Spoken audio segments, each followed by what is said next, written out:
2017, Blue Planet Environmental Solutions is one of the Asia's fastest growing waste management companies.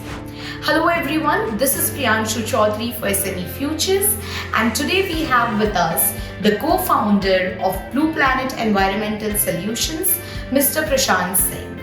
A very warm welcome to you, Prashant, from SME Futures.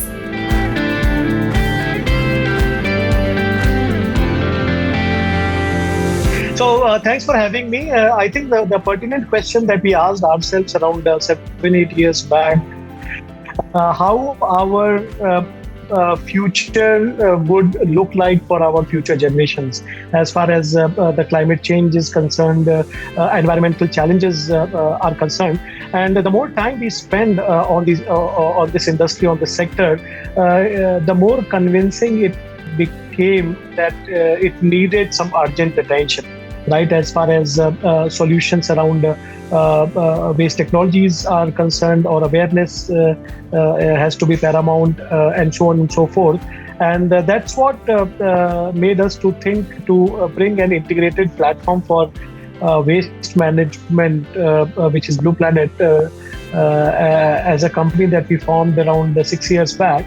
And since then, we have made some significant progress as far as achieving our vision of zero to landfill is concerned.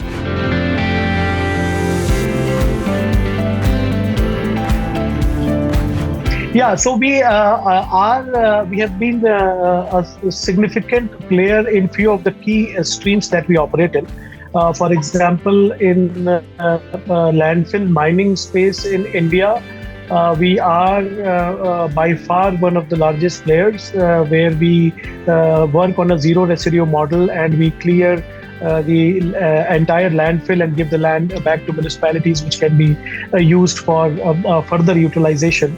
And we have, through that process, we have been the largest RDF producer in Asia. One project that we recently launched in Greater Noida, which is first of its kind in India, where we have demonstrated a successful deployment of a decentralized waste management solution with 90% processing capacity. The organic fraction gets used to generate biogas, which is filled into the same vehicles which go to collect the waste next day. So multiple projects like these, but I think building a sustainable solution is the future that we are aspiring to build a strong foundation around it. And so far it's been very convincing.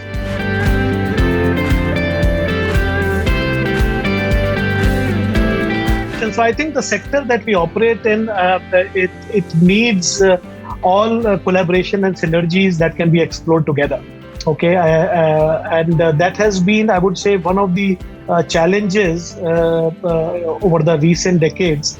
So we are very open for exploring partnerships and alliances, and we always try to forge alliance which is a win-win for all stakeholders. I think that is one of the key aspects of how we liaison, how we partner and work with other stakeholders in the system here.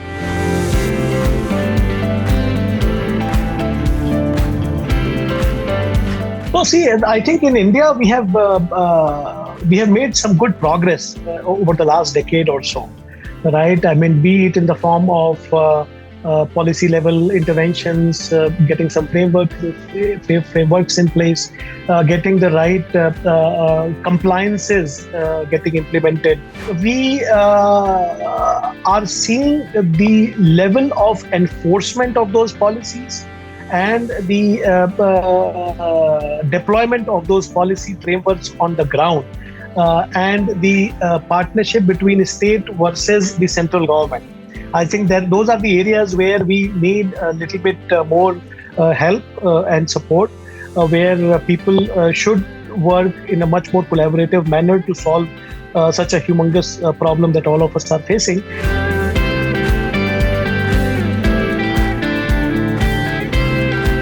I think there has been some good tailwind as far as the government policies are concerned. For example, we started with the SBM guidelines that were formed, the SBM 2016 rules, which gave us the backbone of the waste management sector, and then it got refined later on in 2019. And SBM 2.0 guidelines, I think 2 years back.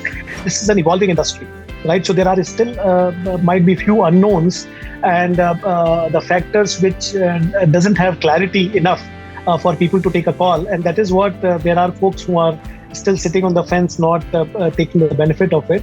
But because that opportunity is there and there is a desperate need of looking for a solution, I think those calls have to be taken in a much more cohesive manner so that tangible progress can be made on the ground.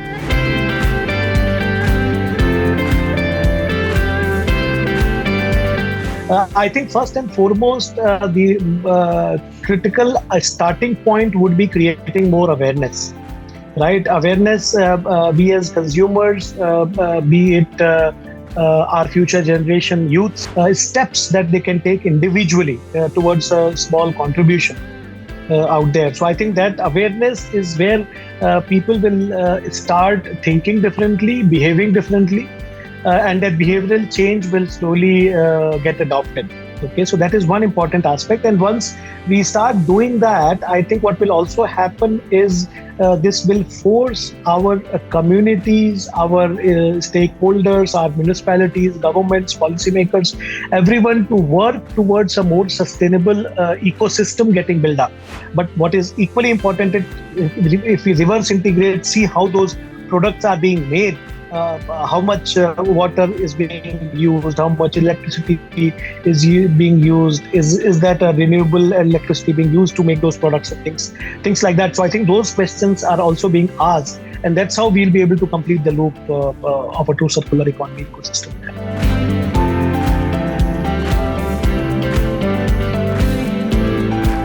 You see, I think our sector has been neglected for decades.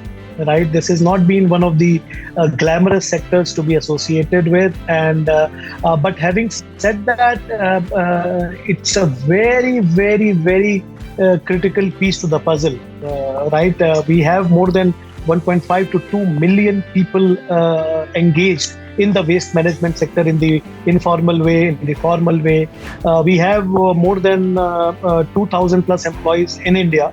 And through them, we have been able to transform the sector in a much more positive manner, where we are trying to bring the dignity of labor back into the industry, where people respect each other, respect the job that they do. The technologies that we deploy, we ensure that they are not only sustainable environmentally, where we are not solving one problem and then creating three others. We want to make sure that it's an end-to-end sustainable technology out there. But we also ensure that is scalable, right? And the only way it can be scalable if it's self-sustainable financially. Okay, so financially also it has to make sense, and that's how we try to deploy and scale those technologies, spend more in R&D, explore those partnerships that I mentioned earlier, to make sure we are able to expand the offerings, and the industry is able to reap the right benefit with those innovations coming along our way. For more such videos, keep tuned in to SME Futures.